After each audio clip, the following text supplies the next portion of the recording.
কলকাতা হাইকোর্টে জোর ধাক্কা শুভেন্দু অধিকারী।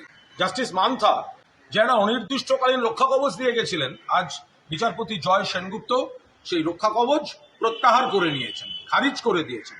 অর্থাৎ তৃণমূল কংগ্রেস বা রাজ্য সরকার যা বলছিল তাতে মান্যতা দিয়েছেন। একজন ব্যক্তি কোনো মামলায় রক্ষা কবচ পেতে পারেন, একজন ব্যক্তি একাধিক মামলায় ক্ষেত্র বিশেষে রক্ষা কবচ পেতে পারেন, কিন্তু একজন ব্যক্তি ভবিষ্যতে কি করবেন সেটা না জেনে আদালত কখন রক্ষা কবচ দেন, কিভাবে রক্ষা কবচ দেন?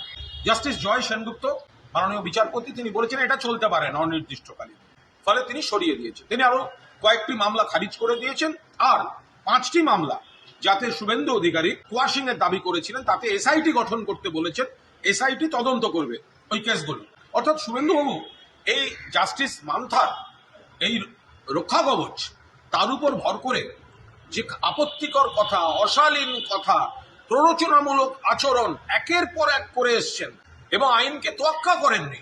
আজ এই রায়ের পর তাকে গোটা বিষয়টা দেখতে হবে, খতিয়ে দেখতে হবে। একে কি বলে জানেন? একে বলে জোর সা ঝটকা। বাংলা হান্টের আরো খবর দেখতে নজর রাখুন। বাংলা খবর মানেই বাংলা হান্ট।